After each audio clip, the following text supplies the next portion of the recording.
As Texans, we're proud of our diversity and the choices we're free to make, especially when it comes to the vehicle we drive.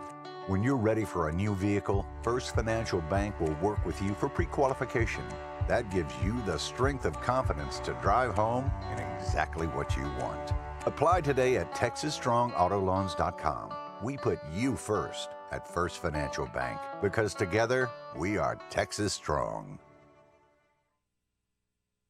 Texas. There's simply no better place to live.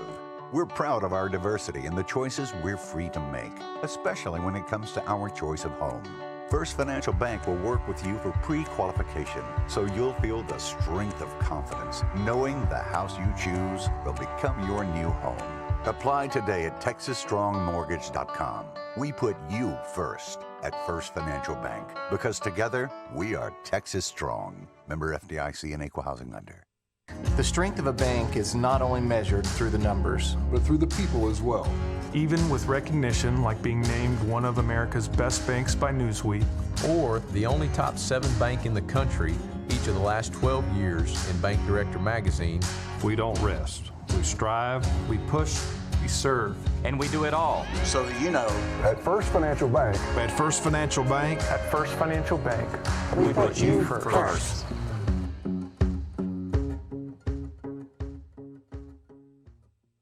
As Texans, we're proud of our diversity and the choices we're free to make, especially when it comes to the vehicle we drive. When you're ready for a new vehicle, First Financial Bank will work with you for pre-qualification. That gives you the strength of confidence to drive home in exactly what you want. Apply today at TexasStrongAutoLoans.com. We put you first at First Financial Bank because together we are Texas Strong. Texas. There's simply no better place to live. We're proud of our diversity and the choices we're free to make, especially when it comes to our choice of home. First Financial Bank will work with you for pre-qualification, so you'll feel the strength of confidence, knowing the house you choose will become your new home. Apply today at TexasStrongMortgage.com. We put you first at First Financial Bank because together we are Texas Strong. Member FDIC and Equal Housing Lender. The strength of a bank is not only measured through the numbers, but through the people as well. Even with recognition like being named one of America's best banks by Newsweek, or the only top 7 bank in the country each of the last 12 years in Bank Director magazine, we don't rest. We strive, we push, we serve, and we do it all. So that you know, at First Financial Bank, at First Financial Bank, at First Financial Bank, we put you first.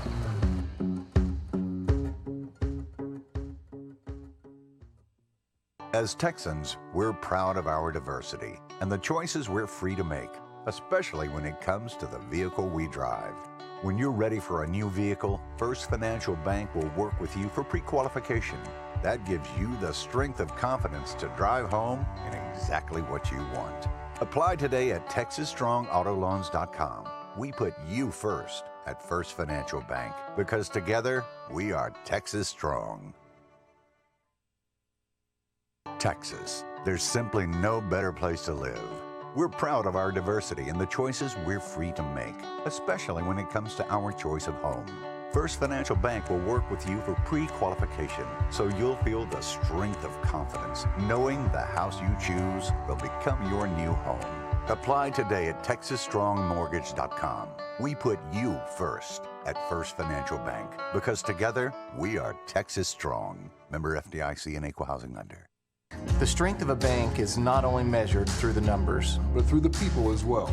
Even with recognition like being named one of America's best banks by Newsweek, or the only top 7 bank in the country each of the last 12 years in Bank Director magazine, we don't rest. We strive, we push, we serve, and we do it all. So that you know, at First Financial Bank, at First Financial Bank, at First Financial Bank, we put you first.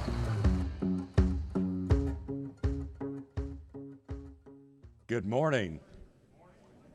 Do you have me on? Good.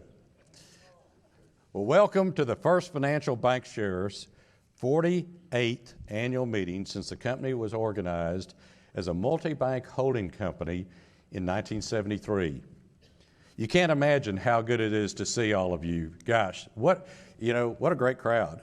And I will say last year was such a bummer to be able to have to do this meeting on video and just have a camera in your face without real people out there.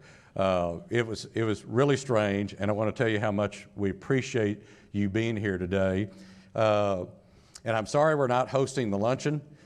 2 months ago when we had to make that decision, it was pretty evident at that point that we didn't need to have it. Now that most of us have gotten our shots, and if you haven't gotten your shots, go get them. It's liberating. It's great. But I will promise you next year we'll do the luncheon. And but what's interesting is we've always wondered who came to the meeting, who really came to the meeting, or who came for lunch. Now we know the truth, okay? We know, and we need to give a special dividend to everybody here for some. Yeah. Well, I can assure you that minus the pandemic, we will do lunch next year. I'm Scott Deeser, and as chairman of the board of directors, it's my pleasure to preside at today's meeting. We're honored to have so many of our shareholders in person and those of you that are on the live stream. Your interest and dedication to our company is very gratifying. Your continued support is greatly appreciated.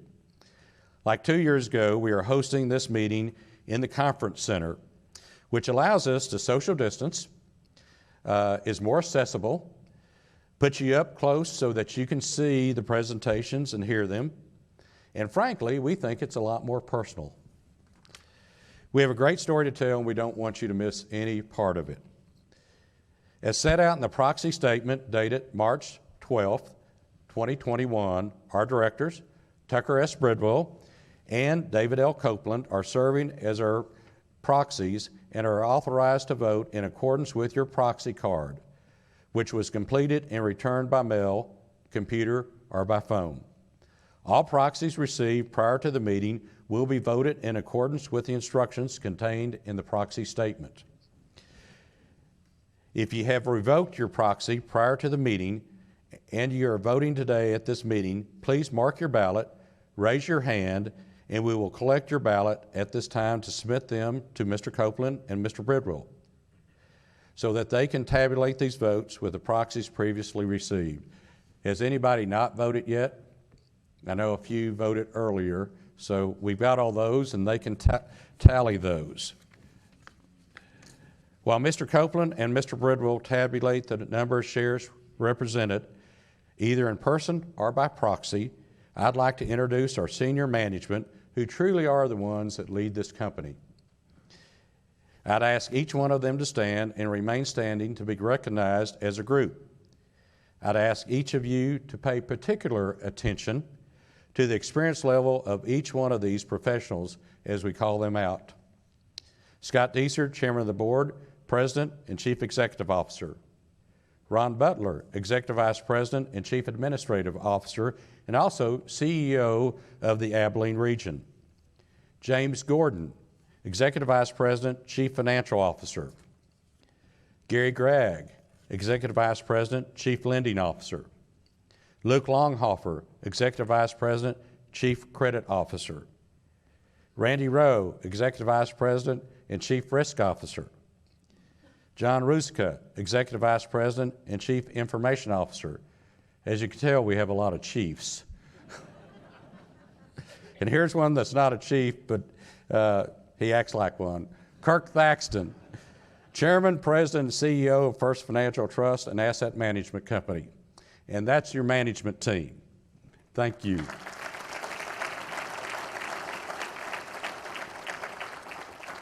Now our senior leadership, Troy Four, President of First Financial Mortgage. Marna Yergin, Executive Vice President, Lending. Larry Kentz, Senior Vice President and Chief Compliance Officer, and Kyle McVeigh, Senior Vice President, Chief Accounting Officer. And that's our senior group. Appreciate each one of you. And then our line of business managers. Will Christofferson, Executive Vice President, Advertising and Marketing. And he's also our CMO, Chief Millennial Officer. He keeps us all in line. Monica Houston, Executive Vice President, Retail, Banking, and Training. Pat Schultz, Executive Vice President, Human Resources. Andrea Smitty Slagle, Executive Vice President, Treasury Management.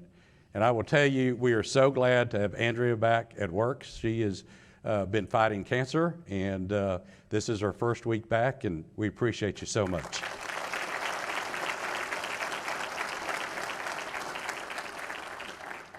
Mike Wolverton, Executive Vice President, Consumer Lending. Frank Joya, Senior Vice President, Customer Care Center. Brandon Harris, Senior Vice President, Appraisal Services. Josh Brown, Vice President, Human Resources. Gary Milliron, Vice President, Property Management. And that's our line of business. And we appreciate them so much. They are the experts in each of those categories. And then our presidents. Marilyn Shedd, President of Abilene Region. David Bailey, CEO of Eastland Division and Executive Vice President and Senior Lender, Abilene. Candy Kennedy, President of the Eastland Division. Joseph Crouch, President of the Sweetwater Division.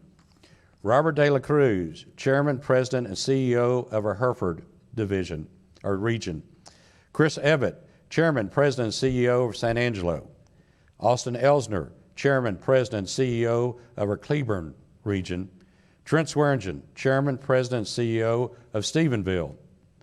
Justin Hooper, Chairman, President, and CEO of Weatherford. Mark Jones, Chairman, President, and CEO of our South Lake Region. And Stephen Lee, President, CEO of Southeast Texas Region. Then we go to Sam Baker, Chairman, President, and CEO of our Conroe Region. Kirby Kaysen, President of our Huntsville Division. Marcus Morris, President and CEO of Fort Worth. Shelley Dacus, President and CEO of Kingwood. Ivan Olson, CEO of Bryan College Station. And Nora Thompson, President of our Bryan College Station region. Ladies and gentlemen, these are our presidents of each of our banks.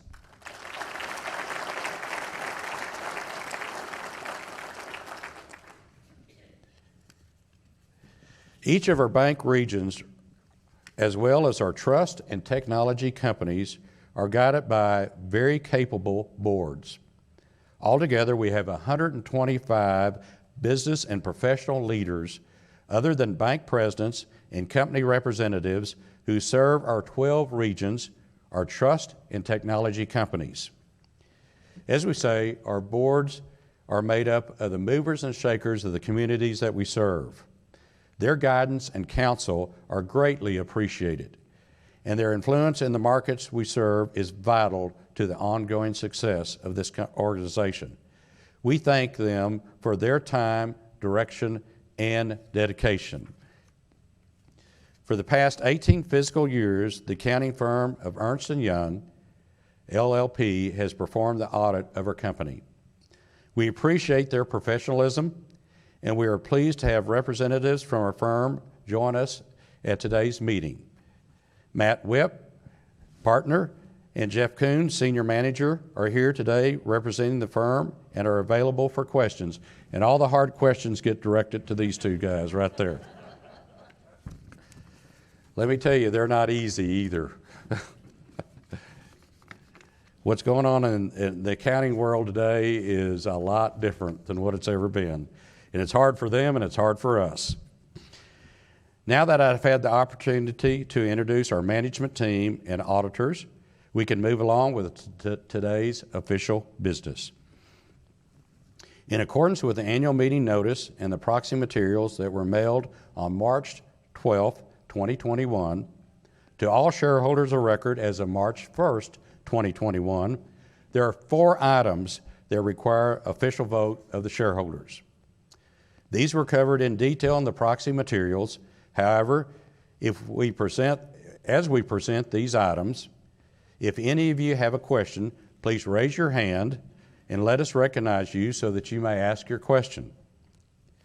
Mr. Copeland, have you tabulated the votes? Yes.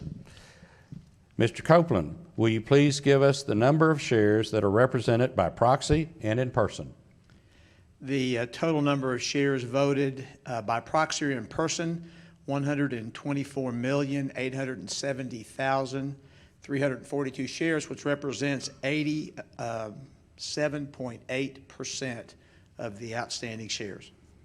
Thank you, Mr. Copeland. And I want to say to each of you, thank you for voting. That means a lot to us to have 87%, almost 88% of our stockholders vote.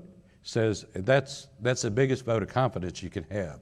And when the market looks at us and they go, wow, you've got that many stockholders that are that interested, it makes a difference. It makes a big difference. So thank you.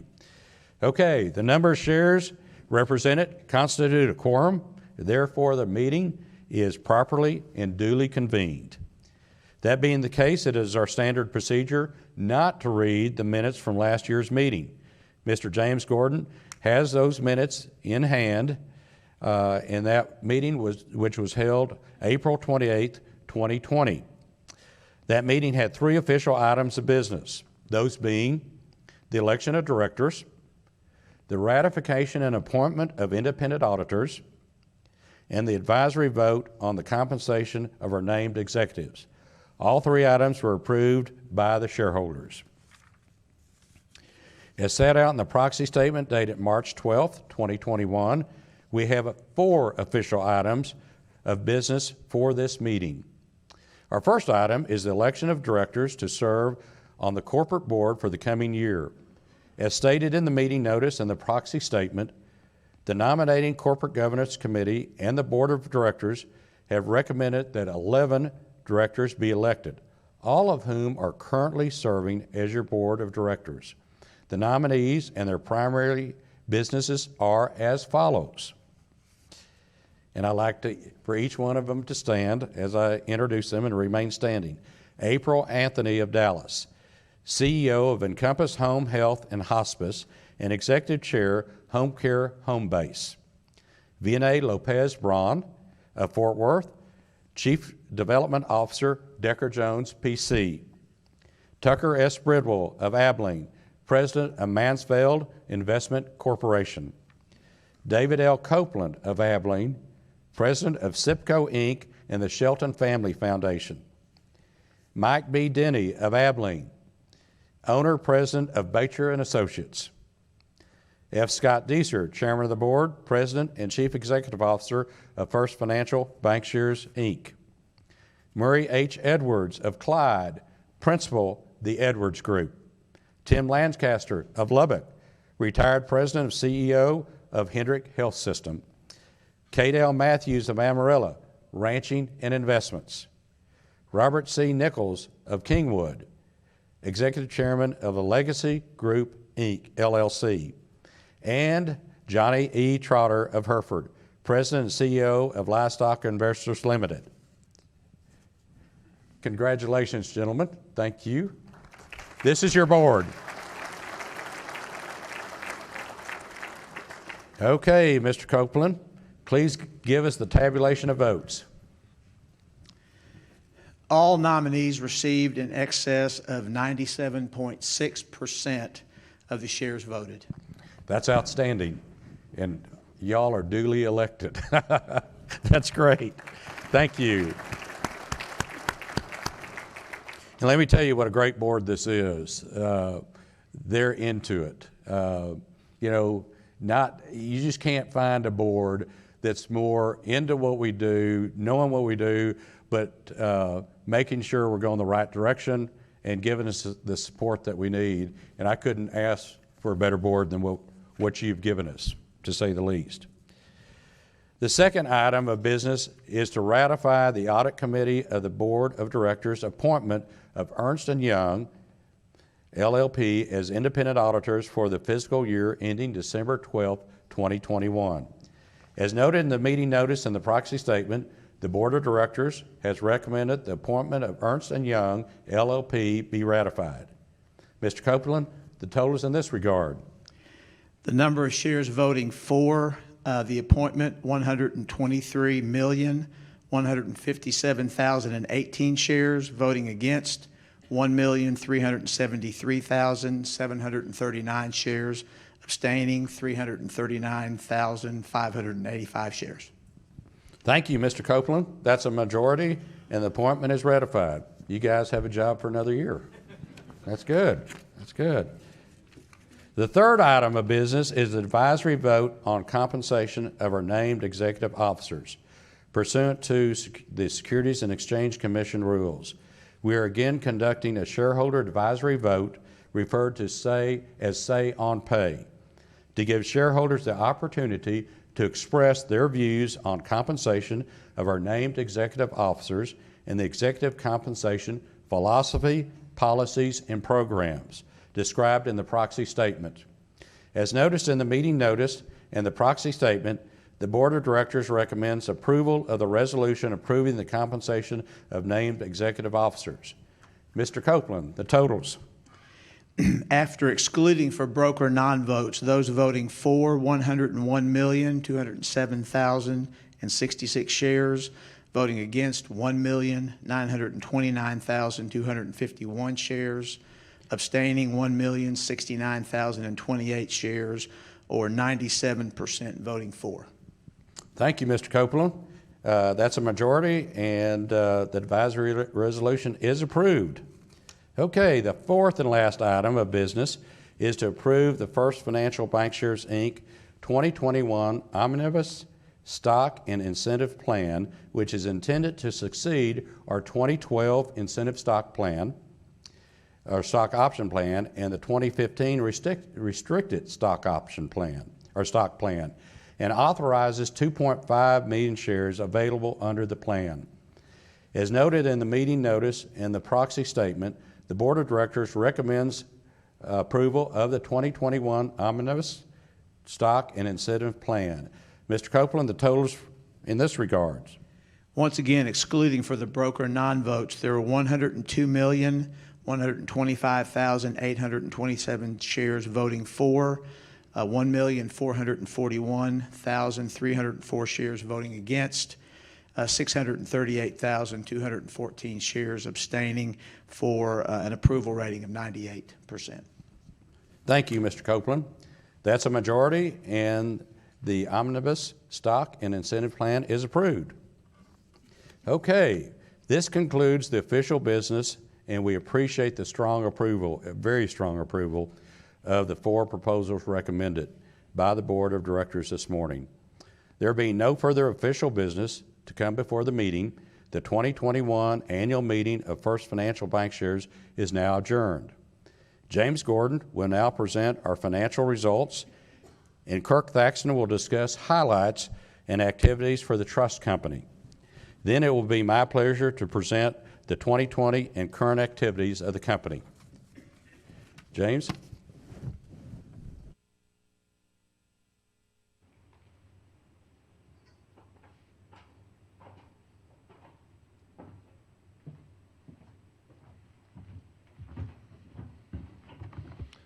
Thank you, Scott, and good morning to everyone.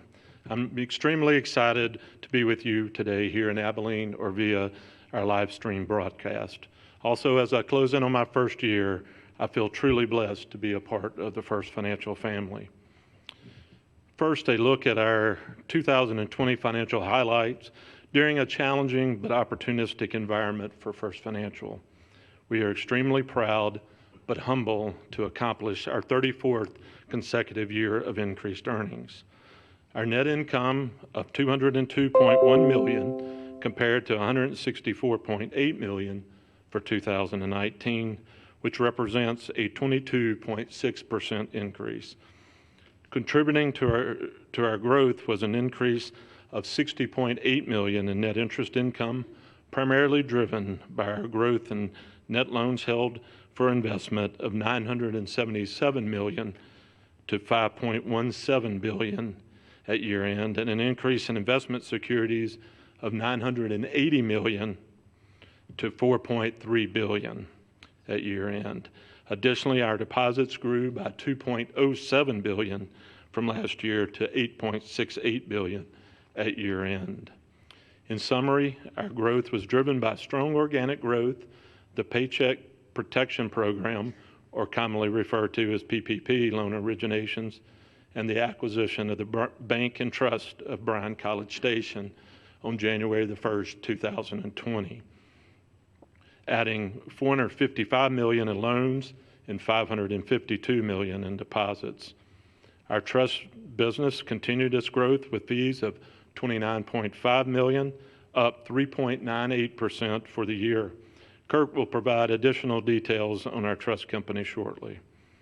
Our secondary mortgage team grew mortgage income to $43.87 million in 2020, originating over $1.2 billion in loans, compared to mortgage income of $18.14 million and $557 million of loans originated during 2019. Next, looking at our diluted earnings per share, which was $1.42 for 2020, compared to $1.21 for 2019, reflecting the similar increase in net earnings for the year. Our efficiency ratio is a key performance indicator that represents the ratio of non-interest expense to total non-interest income plus non-interest income, our revenues. In simple terms, this ratio reflects how many cents of overhead it takes our company to generate a dollar of revenue. The lower the ratio, the better. In 2020, our efficiency ratio was 45.49%, compared to 48.61% in 2019, driven by higher revenues offset by continued expense control measures. Our efficiency ratio compares very favorably to our Federal Reserve Bank peer group of 61.85%. This Federal Reserve peer group consists of 128 bank holding companies throughout the United States with assets between 10 and 50 billion. Our efficiency ratio places us in the top 95th percentile of our peer group. In 2020, our net interest margin was under significant pressure as interest rates declined in the face of the pandemic, as the Federal Reserve decreased rates by 150 basis points in early 2020. Our net interest margin was 3.79% for 2020, compared to our peer group average of 3.01%, which puts us near the 90th percentile of our peer group. We work hard each day to maximize the investment of our liquid assets, grow loans, maintain our loan rates where appropriate, and manage interest paid on deposits. Next, looking at our return on average assets, which is another key measure of financial performance for the banking industry. This is net income as a percent of average assets, which was 1.98% in 2020. This compares extremely well to our peer group average of 82 basis points and placed us again in the 95th percentile of our peer group. Another important measure for our shareholders is the return on equity, which is our net income as a percentage of average shareholders' equity, which was 12.93% for 2020 compared to 14.3% in 2019, which places us in the 95th percentile of our peer group. This ratio is especially strong when you consider our high levels of capital, which will be illustrated on the next slide. In looking at the four primary regulatory ratios on this slide, you can see our capital ratios are over double and almost approaching triple the required level to meet the regulatory capital requirements. Our total shareholders' equity and capital at March 31st, 2021 totaled $1.68 billion, and our tangible capital was $1.36 billion, excluding $318 million of goodwill and intangibles. We have maintained strong ratios along with the significant growth experienced in 2020. From a balance sheet perspective, we had total assets at the end of 2020 totaling $10.9 billion. Our growth in 2020 of $2.64 billion, driven by the acquisition of the bank and trust company, totaling $631 million, and our overall growth in deposits of $2.07 billion. Our loans were $5.26 billion at the end of 2020, compared to $4.22 billion at the end of 2019, an increase of $1.04 billion or 24.4% over the prior year. At December 31st, 2020, total loans included $484 million in outstanding PPP loans. We stood at a 60.5% loan-to-deposit ratio at December 31st, 2020. While we are working hard to increase our loans, credit quality continues to be our focus as we serve our customers across Texas and continue to emerge from the pandemic. Our non-performing assets totaled $42.9 million, and as a percentage of loans and foreclosed assets stood at 83 basis points at December 31st, 2020, compared to our peer group of 98 basis points. Our allowance for credit losses totaled $66.5 million, or 1.29% of total loans, reflecting the new accounting for credit losses, commonly referred to as CECL. Our total deposits increased to $8.68 billion, up $2.07 billion, or 32% over 2019. Our net interest demand deposits remain strong at $2.98 billion, or 34.4% of our total deposits, which positively supports our net interest margin and the overall profitability of our company. Now turning from 2020 to 2021, I want to briefly highlight our first quarter 2021 operating results released to the public in our earnings release last Thursday. For the quarter, net earnings of $56.9 million compared to $37.2 million for the first quarter of 2020, an increase of 52.8%. Net interest income increased $7.9 million. Our overall growth in average earning assets grew to $10.56 billion from organic growth, reflecting $2.05 billion of growth from last year. Our net interest margin decreased to 3.55% due primarily to the interest rate decreases discussed earlier and the corresponding impact on our investment and loan yields, partially offset by reduced funding cost. Mortgage income increased to $9.89 million from $3.85 million due to significant increase in our origination volumes. Our activity resulted in the sale of $308 million in the first quarter compared to $142 million of loans sold last year. Our provision for credit losses was a negative provision of $2 million compared to a positive provision of $9.9 million a year ago. Again, the provision was impacted by CECL and reflective of our forecasted outlook for the economy. Our diluted earnings per share for the quarter was 40 cents compared to 26 cents for the same period in 2020, again reflecting our growth in net earnings.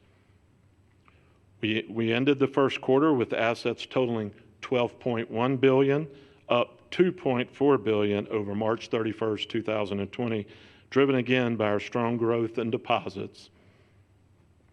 Our loan growth for the quarter increased $707 million to $5.39 billion at March 31st, 2021 over the March 31st, 2020 amounts, primarily from our organic growth as well as the PPP loans outstanding of $532 million, which includes the origination of $216 million of loans in round 2 of the program through March 31st, 2021. Deposits increased again to $9.41 billion at March 31st, 2020, up $2.2 billion over the same balances at March 31st, 2020. This concludes my review of 2020 and the first quarter 2021 operating results. Now I'll return the meeting over to Kirk Thaxton to review the activities of First Financial Trust and Asset Management Company. Thank you for your support, both as shareholders and customers of First Financial.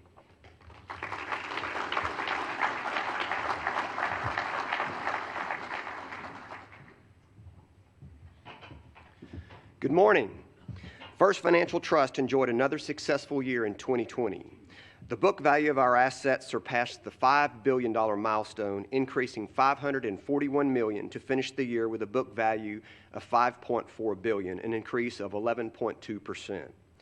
The market value of our assets under management surpassed the $7 billion milestone, finishing the year at $7.51 billion, an increase of $764,000 or 11.3%. Despite the challenging year, the trust company experienced good earnings growth in 2020. Trust fee revenue increased $1.13 million or 4% from $28.4 million in 2019 to $29.53 million in 2020. Our earnings growth in 2020 was again impacted by our oil and gas fee revenue, which dropped $973,000 or 26%, from $3.75 million in 2019 to $2.78 million in 2020. The decrease was due primarily to price volatility related to the COVID-19 pandemic and the release of production cuts from large global traders. As you can see from the slide, our oil and gas revenue continues to be volatile. However, it remains an important line of business for us, representing approximately 10% of our total revenue. Our after-tax net income contribution to First Financial Bankshares increased $579,000 or 4.1% from $13.89 million in 2019 to $14.47 million in 2020.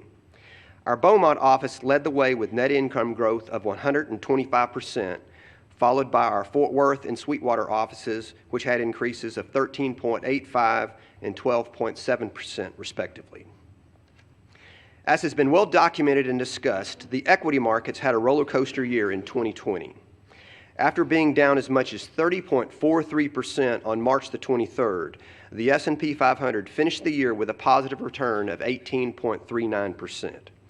Our best performing portfolio for the year was our strategic growth portfolio, which finished the year with a return of 29.46%. This was followed by our core portfolio, which had a return of 19.17%. All of our portfolios have impressive long-term results. Our core portfolio has a 10-year average return of 13.67%, while our equity income portfolio has a 10-year annualized return of 13.39%, which is 317 basis points per year higher than the Lipper Equity Income benchmark. Our portfolio managers, led by Chris Montoya, currently manage almost $3 billion in equity assets, utilizing 5 different equity styles, which allow us to provide the appropriate equity strategy to meet each customer's needs and risk tolerances. Bill Rowe continues to do an excellent job of managing our bond portfolios and currently manages approximately $2.7 billion in fixed income assets. In 2020, Bill produced outstanding returns of approximately 8.13% for our taxable portfolios and 6.84% for our tax-free portfolios, outperforming both benchmarks. 2020 was another exciting year for our growth and expansion. As you may recall from last year, we hired Mike Sierra to lead our 9th trust office in San Antonio. We are pleased to announce that this office is now open and fully staffed. In August, we hired Jeff Wind and opened our 10th trust office located in Bryan-College Station.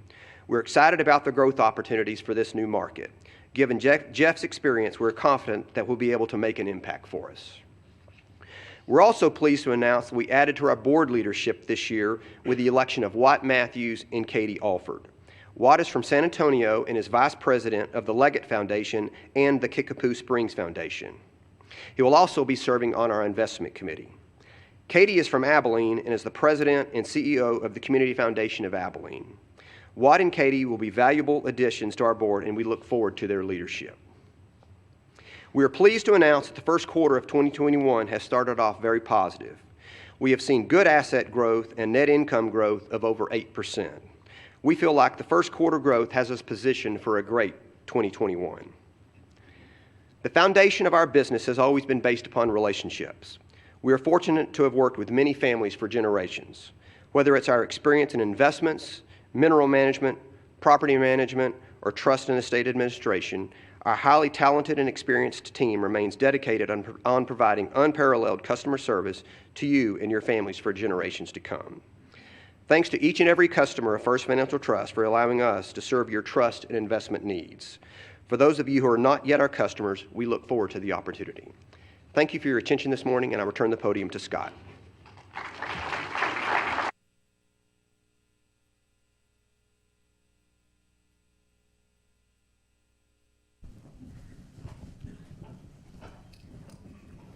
Well, thank you, James and Kirk.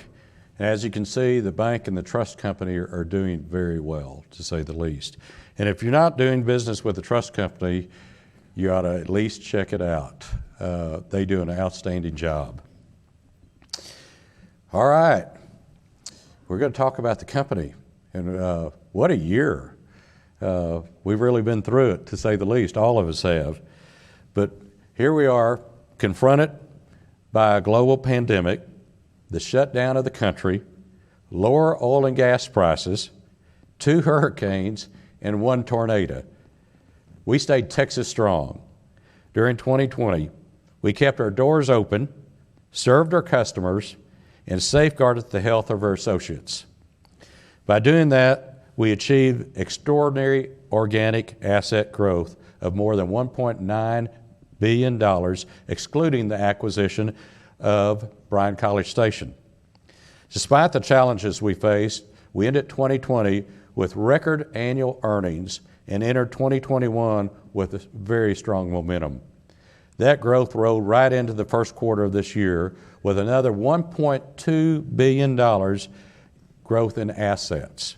If somebody would have told me a year and a quarter ago that we'd be at $12.1 billion today, I'd say no way. But it happened. When the government throws as much money into the system, and much of it we got here, it was outstanding for us. Regarding this accomplishment, I want to say that I couldn't be prouder of the team of professional bankers who rose to the occasion to make 2020 a very successful year.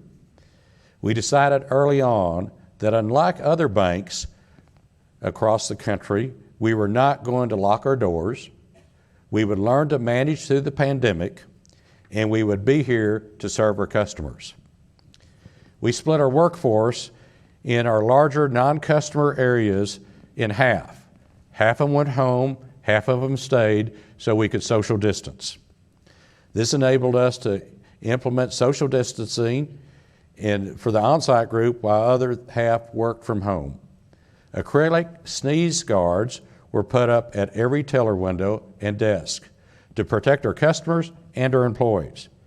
We served lunch for 45 days to all our employees so that they didn't have to go out in the public. And we purchased these meals from local restaurants so that we could support them through the early days of the pandemic. We provided our employees with on-site flu vaccinations, COVID testing, COVID supplements, and vitamin packs to boost their immune system. We paid 100% of all medical costs related to COVID, and we didn't count sick leave or vacation time for people that had to go on leave. All of our buildings were deep cleaned nightly and fogged regularly to kill the viruses and other germs. We also masked early and ran an advertising campaign that went, "We're masking for you, will you mask for us?" to get our customers to mask when they came to the bank. We urged customers to do as many of their transactions as they could using our motor banks, treasury management products, ATMs, mobile and digital banking platforms. We established a COVID task force that met daily and then weekly to monitor the pandemic and make decisions on how we could keep our employees and customers safe. The task force created a protocol for all associates to follow, and we communicated with them consistently. Ron Butler we call the COVID czar, ran this committee, and he's done an excellent job of making sure that employees who contracted the virus are needed to be quarantined, stayed away from the bank until they were cleared to come back. Our goal the whole time has been to make our workplace the safest place for our employees and our customers to be. Now that most of us have had the vaccination, we're ready to move on with our lives, to say the least, and I know you are too. Okay, let's talk about earnings, and let's talk about performance. Over the last 5 years, we have increased earnings from $100 million to $202 million, an increase of $102 million. If you would have told me 5 years ago that we'd be at $202 million, I'd go, no way on that too, but it happened.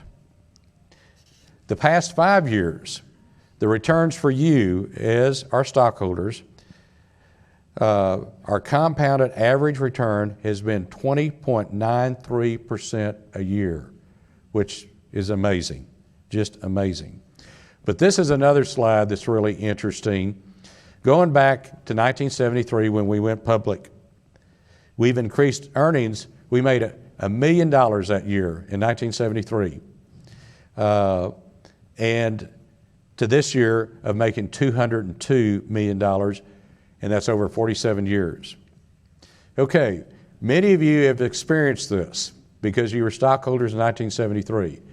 Listen to this. If you owned 100 shares in 1973, today you'd have 34,376 shares because of stock splits through all those years.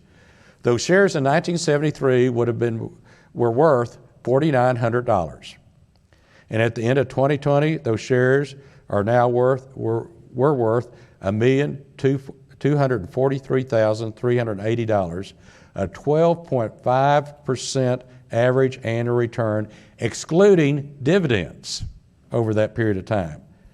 While the average annual return of the S&P would have been 7.47% through the same number of years. Pretty interesting when you look back on that and what the bank has been able to accomplish. And that's several different management groups, to say the least. You know, this is interesting, since 1954, there have only been 3 CEOs of this organization: Walter Johnson, Ken Murphy, and me.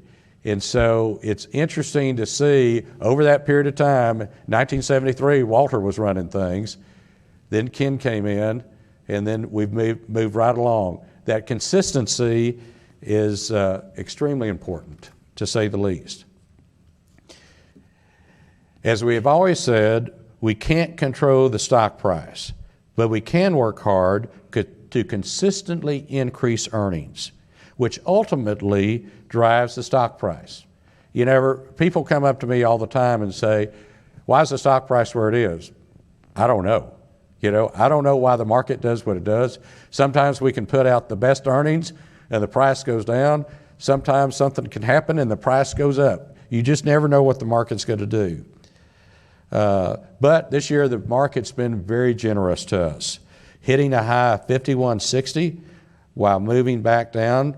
Yesterday was $48.57, producing a market cap of right at $6.7 billion, which is over some banks twice our size, which is interesting. As you can see, we have fared well with the market, and we are pleased with the increase in number of shares that are traded on a daily basis. Okay, let's talk about the SBA PPP loan program. You hear a lot about that. Well, let's put it in perspective for you of what we were able to do, what we were able to accomplish with this program. And I couldn't be prouder of our team across the company because of their proactive response to the SBA PPP loan program. The first day we had over 3,000 loan applications, which were worked that weekend so that we could start funding loans that next Monday. This was a year ago. Our team didn't stop working through the days, nights, and weekends to get these loans processed and funded. We funded over 6,500 SBA PPP loans totaling $703 million. And we did 7 Federal Reserve Main Street loans totaling $142 million, which kept thousands of people employed and strengthened the Texas economy through the pandemic. We are now in our second phase of the SBA PPP loans and have funded at the quarter end 2,016 loans totaling $217 million. So you can see we've done over $1 billion of government-backed loans. Our open door, quick response, and efficient process has brought many new loan, deposit, and trust customers to our company. And what's interesting is we had many customers of other banks that couldn't get their loans done. I had one non-customer call me and say, I can't even get them to return my calls. I can't get them to return my emails. I have no idea where my application is. And he said, the funds I know are going to run out in the next couple of days. What do I do? And I said, send me the application. I sent the application to Sabas, and I said, you better, the one thing we want is we want all your business. This guy had never banked with us before, and he lives in the middle of Dallas. But he was doing a project for me at my lake house. And so I said, but we want your business. And he said, I'll gladly move it. So I said, the closest bank to you is Mark Jones's bank in Southlake. I said, go out, open your accounts, get those open. And so he went out that day, Mark, you know who I'm talking about, opened his accounts, and he called me that night. He sent me the stuff. We funded the next day into his account, the next day, when his bank could not even call him back. And so anyway, he called me that night and he said, you know, I came home and I told my wife, he said, that's the best experience I've had at any bank. And he said, second thought, that's the best experience I've had at any company in any business I've done business with. He said, and he's still a huge fan today, and he's amazing. But that's what happened with almost every non-customer is when we asked them to move their business, they moved it. And that's why you see the growth that you do there is the fact that people didn't want to bank at their bank anymore because they didn't take care of them. So that's where we were able to perform. Anyway, that's the story about PPP. The past, and let's talk about where we sit today. Here's our bank director rating. For the past 12 years, we have been selected as one of the top 7 banks in the country between $5 billion and $50 billion by Bank Director magazine. 2 of those years we were selected number 1. 4 of those years, number 2. This rating is based on First Financial's financial strength and safety coming from factors such as capital, asset quality, profitability, risk management, and sound business practices. Believe it or not, back on that one, go back a slide for me, Clay, thank you. We're the only bank that has been on this list consistently more than 3 years. So you can see for 12 years, of all the banks across the country, we've been on here 12 years, which is very interesting. Okay, in October, we got a big surprise. First Financial Bank was named to the Newsweek inaugural listing of America's best banks in 2021. Newsweek's bank ranking recognized the first financial institution, recognized the financial institutions that best serve their customers' needs in each state. Newsweek magazine selected First Financial as the number 1 bank in Texas, an honor we attributed to the efforts of our officers, employees, board members, who put our customers and our communities first through being Texas strong throughout the pandemic. Okay, let's talk about the accomplishments that we made in 2020. On January 1st, 2020, we completed the acquisition of The Bank and Trust in Bryan-College Station. The purchase price originally established was based on a $30.28 per share price for our own common stock and totaled $190 million. On the day both parties agreed. Okay, fast forward. At closing, in accordance to the terms of the definitive agreement, we issued approximately 6.3 million shares of First Financial common stock with an approximate value of $220 million to the shareholders of TB&T Bank shares. Since our stock price from the time we announced that we were going to make the acquisition went up that much, that what they got was from 190 million, but they got 220 million because of the bank stock price. Well, nobody griped because everybody won. No stockholders came up and said, well, you paid too much for it, because it was priced right. We didn't make the price go up, the market did, but the market liked the acquisition. And that's one of the things that you want the market to do, is when you make an acquisition, you want them to like it, and it reflects in the stock price. So we were very pleased that the market liked the acquisition. And TB&T also paid a special dividend to stockholders of $2 million at that time.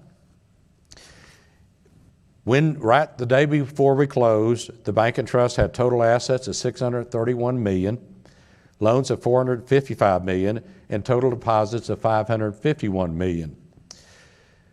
The bank has 5 branches, which expanded our network to 78 locations. This well-managed, high-performing bank in the very high-growth area of Bryan-College Station is an excellent addition to our company.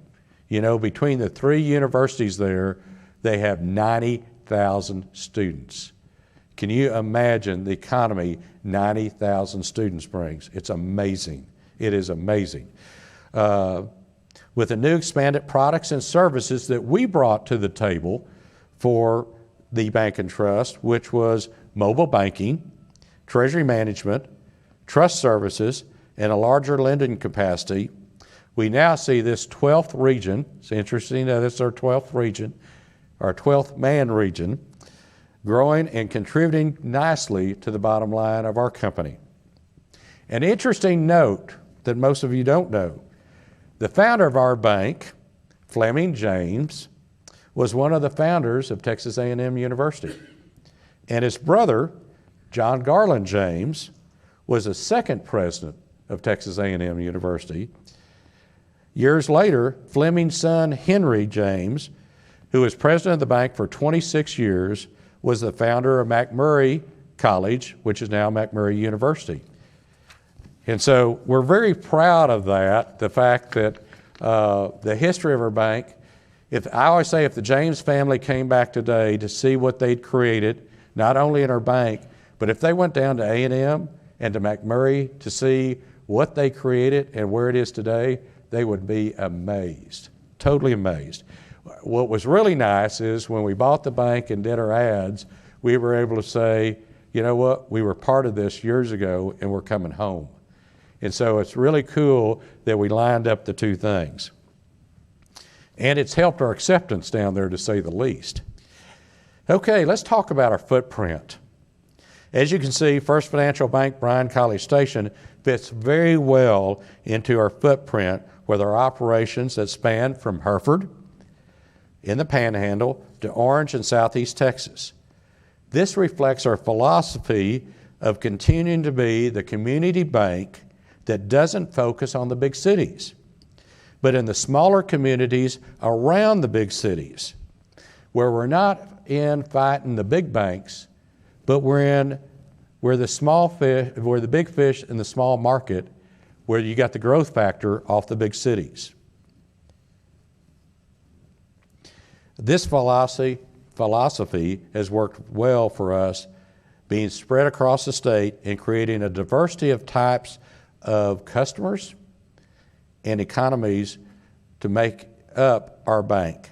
This diversity is really important because if you look up in Hereford, capital of the cattle feeding industry, and you go all the way down to East Texas, where they produce all the products coming out of oil and gas. It's amazing. The different economies across all of that and across down I-20, around Fort Worth and Dallas, now around Houston, are very different. So usually when one area is down economically, another area is up. And so that's one of the reasons we have these consistent earnings, is because, yeah, we have gyrations in the economies across the state, but it's our diversity that helps us. Okay, let's talk about new locations so you can kind of see what we're doing and where we're going. In January 2020, the mortgage division of the bank announced that it had expanded it into Austin with a new mortgage office located on BK Parkway. This office is managed by Irene Green, Senior Vice President of our mortgage lending. Then in February 2021, we held the groundbreaking ceremony for our new location in Huntsville to replace the 2 buildings we have across the street. Because right now, if you go in and do a teller transaction, but you want to make a loan, you got to go out of the bank into another building. And so it's just not a good situation. So we own the lot across the street, and we're building one building to have all our employees in. And this building is going to be, it's an 8,850 square foot building. We'll house all our employees and serve our customers with the latest technology and much better accessibility. This building will be completed in the fourth quarter of this year, so we're excited about getting that. In February 2021, First Financial Trust and Asset Management announced the opening of its trust office in San Antonio to serve Bexar County and the surrounding areas. Located at 9601 McAllister Freeway, the office is managed by Senior Vice President Michael Sierra, and we're very pleased to have that center open.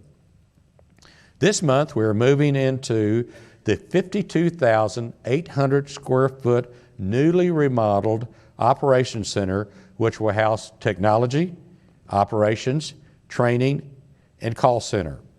This state-of-the-art building will provide the latest security, safety, connectability, and audiovisual capabilities while being very energy efficient. This new center will meet the needs of our growing company through the coming years. Right there is our phone center that's already moved into that building, and you can see their pods of desks that are in what they call a honeycomb situation, where they kind of work in pods. We're in the process, and now we're in the process of leasing the space formerly occupied by these departments in our 400 Pine Street building.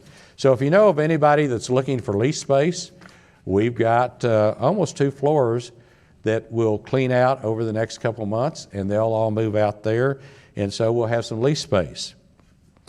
Okay, now let's talk about, let's turn to management changes and promotions. In April 2020, the company announced the selection of James Gordon as Executive Vice President, Chief Financial Officer, to replace J. Bruce Hildebrand upon his retirement in August 2020. James's vast banking, accounting, and public company knowledge and experience and expertise, especially with banks having assets in more than $10 billion, will be instrumental in helping the company navigate its way now that it has assets greater than $10 billion, and is now we're subject to the Durbin Bill and the additional laws and regulations. So now we've taken a step up. And what's Durbin? Okay, Durbin is what the large retailers did for us when they, back in 2008, 2009, the Durbin Bill was passed, and when you get to the $10 billion mark, your income is cut from the debit card processing that we do, and it goes to the retailers. So we'll lose in a whole year about $14, $15 million of income that goes to the retailers. And so that won't start until July of next year.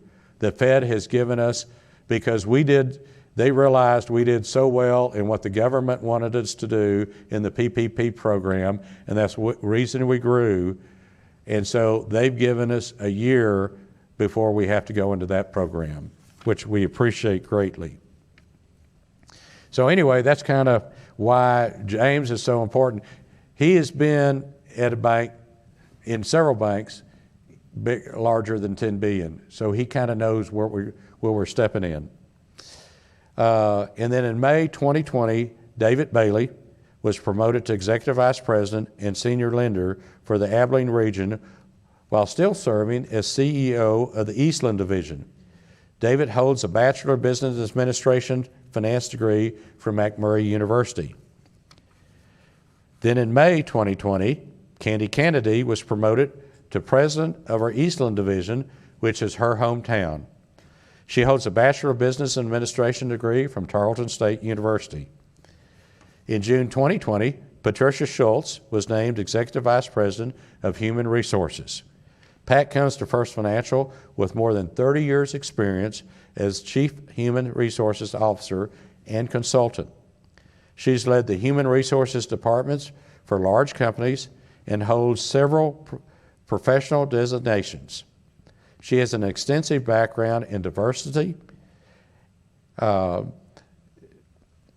inclusion, which will complement the company's efforts in developing a team of dedicated and professional bankers that are also more diverse. In August 2020, Will Christofferson was promoted to Executive Vice President of Marketing from Senior Vice President. Will does an excellent job of enhancing our marketing and advertising throughout the company while trimming costs and making his department more efficient. Will is an Abilene native and a graduate of Abilene Christian University. He spent a decade in a large bank specializing in consumer and small business commercial lending.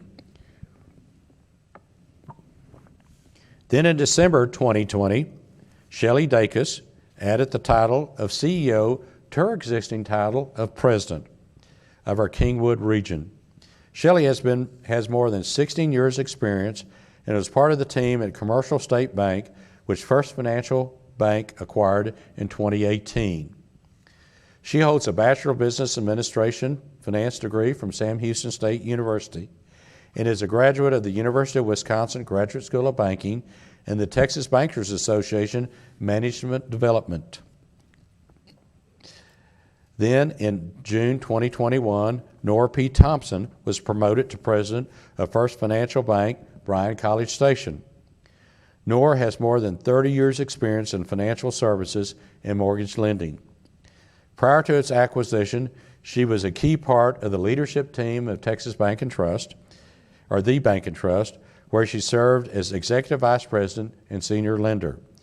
She is a graduate of Southwestern Graduate School of Banking at SMU and is the fourth female to be promoted to Regional President.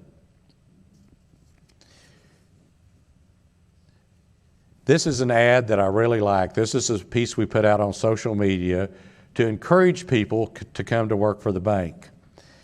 I couldn't be more pleased with the number of young, bright professionals that are moving up the ladder in our company. With our growth, we have many opportunities for them to advance. Some of them we grow, others we hire, and some come with acquisitions.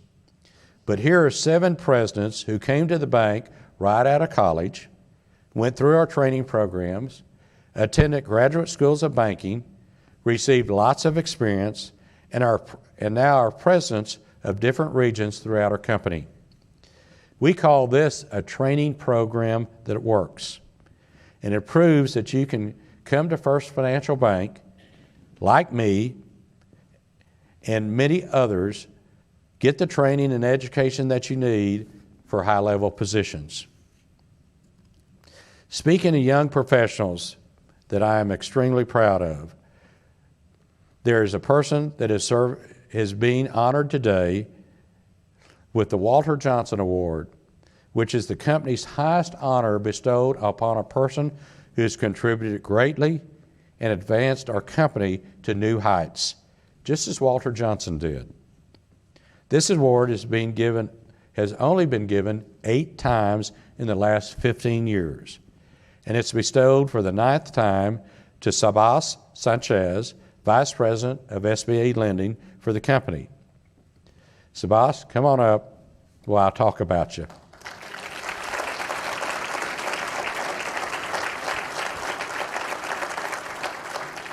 Okay, stand right here, buddy. I want everybody to see you. Okay, let me tell you about Sabas. He joined the company in 2015 in our loan documentation preparation department. He progressed through the analyst program. In 2018, he was promoted to oversee SBA lending for the bank. In this position, his knowledge was paramount to enable us to get out in front of other banks and create the positive plan he and Luke Longhofer put together to execute the Paycheck Protection Program. Facilitating a brand new government program literally overnight with new rules every day was and is still challenging. And let me tell you, he did a fantastic job of doing it. He was our go-to guy. But it was one Sabas met head on to pay dividends for our customers, our communities, shareholders, and his fellow employees. There's a whole bank of people that created our success in this program, but Sabas rose to the occasion, worked long hours, was the brains and the leadership to make it all happen. Sabas, it is my pleasure, let me get it down here, to honor you for this great contribution, for your great contribution to the success of this company. And here's the Walter Johnson Award. Here you go. There you go.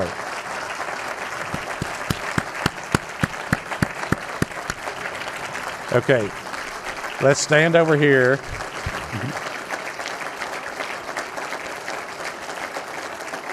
Way to go. I can tell you, he deserves that award.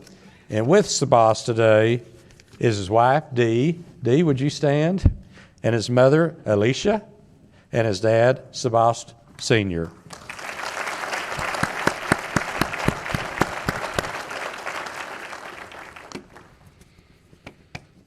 Sabas is always so humble. I kept telling him, Sabas, this is a big deal. This is a big deal. So it is a big deal. Okay, another area that I'm very proud of is the fact that First Financial Bankshares promotes a culture of diversity, equity, and inclusion. Out of the 1,488 employees, 72% are female, 30.5% minority, so you can see how diverse we are. We continue our efforts to attract, recruit, and retain employees who bring to our company diverse backgrounds, orientations, beliefs, culture, and interests. And when I talk about diversity, I'm not just talking about color or gender, but I'm talking about where they went to go to church, what part of the country they're from. Diversity comes from a lot of different areas, what schools they go to, what education they have. And so having a diverse team strengthens our company by bringing together people with different ideas, skills, and experiences, and by enabling our customers, regardless of race and other characteristics, to feel at home when they visit one of our locations. We are pleased that through these programs, we have been able to promote our 4th woman president, our 1st Hispanic president, as well as elect our 2nd woman director.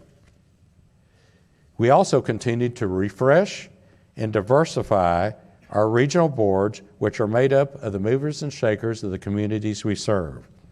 We couldn't be more excited about the number of diverse young professionals that we have throughout our company who are being trained and mentored for higher level positions. We're also very proud of the role that the bank has played to help the Rawls College of Business, Texas Tech University, establish the Excellence in Banking program, which has a twofold focus. One, of graduating top-of-the-line students who have been educated and trained to become future management of banks. But also, this program is designed to solicit women, minorities, and first-generation students into the banking business because there is such a great need for them in our industry. Okay, let's talk about the most important thing that y'all like. Stock price and dividends.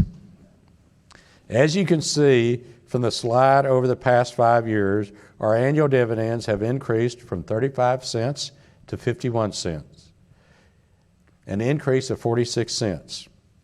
Okay, here's what you really like. Due to our strong capital and our historical earnings, the board has voted to increase the cash dividend by 2 cents, which will be 15 cents per quarter, which is a 15.4% increase. This will be paid to shareholders of record as of June 16th, 2021, with the dividends payable on July 1st, 2021. We hope you're pleased with this decision.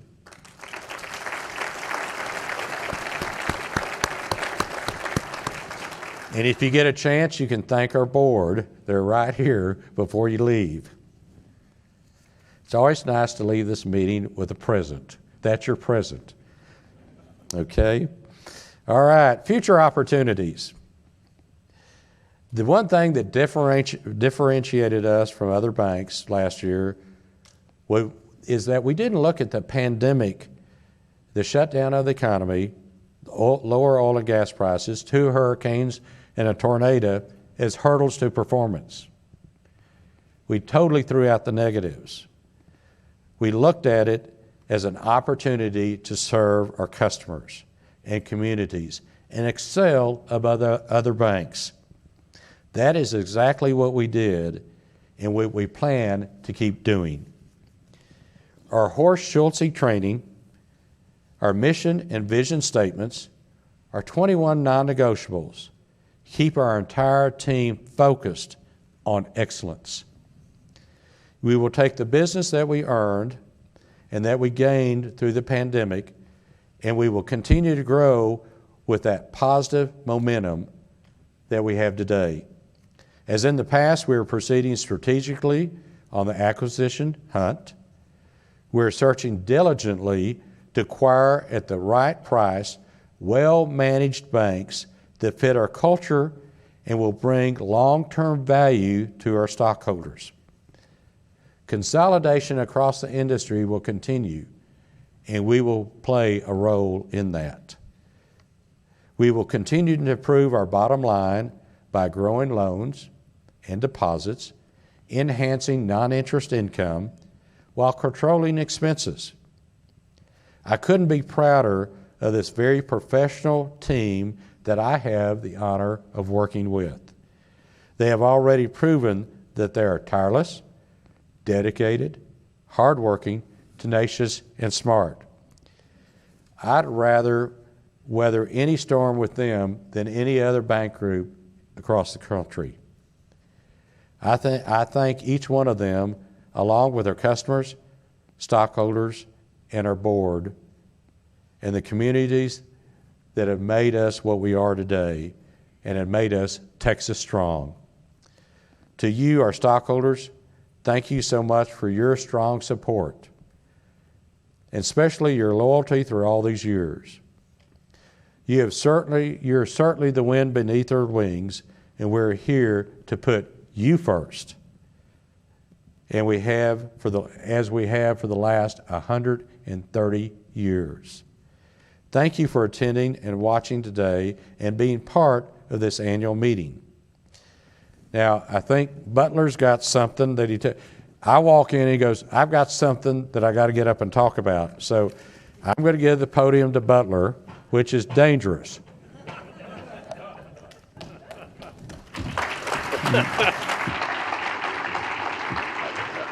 I promise I will not talk about COVID. Okay. So it's behind us. So we are calling the audible on the boss today, and I'm going to introduce Chris Furlow, who's the CEO of the Texas Bankers Association in Austin, who's going to make a special award to Scott. But before I do that, the Texas Bankers Association is our trade association, an organization that we've been deeply involved with. I don't know how long, but we have I think since inception.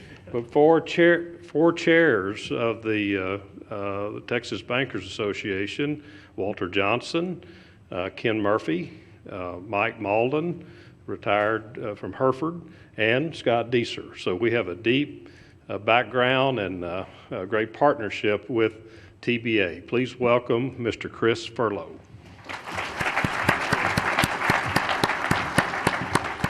Well, I'll tell y'all, I'm a little bit nervous because I'm kind of sneaking up on Scott and doing this. As y'all know, sneaking up on Scott can be dangerous. So, year after year, and we've heard about it today, First Financial is recognized for being not just one of the best banks in Texas, but one of the best banks in the United States, year after year. And that kind of success does not happen by chance. It is the result of hard work and leadership based in a culture of excellence. And excellence is a word that is synonymous with Scott Deeser. It's why I'm here today. Scott Deeser has built a culture of excellence at First Financial. And it is not just a culture that he expects, and we all know that Scott does expect it. It is a culture that he leads personally, a culture that he has a passion for. He shares that passion. He invests in that passion, in others. You see it in the quality of the leadership team. He invests in First Financial's people, and they likewise make an impact in the world around them. Scott invests in the community. It's hard to drive around, not just Abilene, but across Texas, and not see the brand of First Financial in action in the communities you serve, in projects and in infrastructure, and in days of committed service. Scott has invested his time and his talents in our industry to make it better. I am certainly proud to thank him for leading the Texas Bankers Association as chairman. But he's also served in multiple leadership roles with the American Bankers Association, and his peers are grateful. But I believe that the indelible investment Scott has made for our industry is witnessed in his passion for the next generation. His care to see young leaders rise at First Financial. And in his investments in the sons and the daughters of Texas, our future business people, our future bankers. And my goodness, the indelible mark he has made at Texas Tech and the Rawls School is amazing. The Excellence in Banking program, it was driven by Scott to help others achieve their best. But even those accomplishments are just parts of a much larger picture. In Scott, we see a portrait of excellence. Excellence not for vanity, but for virtue. Excellence not for celebrity, but for service and community. And excellence not just to achieve for the sake of achievement, but to make a lasting difference in the lives of others. And for those reasons, Scott, I'm here today to present you with the Texas Heritage Community Banker Award from the Texas Bankers Association. Oh, wow. Thank you. Yeah. Okay, there we go.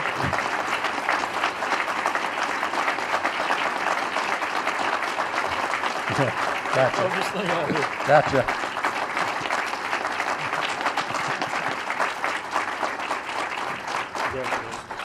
Thank you. Thank you. Well, that's a big surprise, and a very nice one, to say the least. Thank you. Thank you so much. You know, I say in NEO, when that's new employer orientation, this bank was not built off of one person, and is not one person, and it's not. It's a team of people. And it's interesting, you know, as we go do presentations on our bank throughout New York and all over to the analysts and to our largest stockholders, I always have people come out and say, how did you make that bank so good? Well, I didn't. It's always has been good. You know, when the James family started the bank, first 6 months, the bank made money. That's almost impossible, you know, and we've never had a capital raise. This bank, what we have in capital came off of earnings, 130 years of earnings. And so it's always been a good bank. And then, you know, Walter Johnson came in 1954, enhanced it. Ken came in, what, 1973, Ken? What? 71. And he enhanced it. And so when I took over the company, I remember the board saying to me, don't screw it up. And so I'm glad so far I haven't screwed it up. So anyway, just, you know, it's the heritage of the people that have built this. I just kind of ride off of that, but it's fun. Yeah, I believe in bringing the next generation on because that's our future. We've got to have that for this company to grow and do. So anyway, well, thank you again, Chris. I'm blown away with this, and such a cool. That's outstanding. That's just outstanding. And what a great way to do it on my own turf. They know the real story about me, so somebody else might not believe it. Okay, well, we'll close this annual meeting. We pray that all of you stay safe and healthy. We look forward to having you next year and having lunch and getting to work the crowd as we always do. But this concludes our annual meeting. Thank you so much for being here. We appreciate your support. We're adjourned.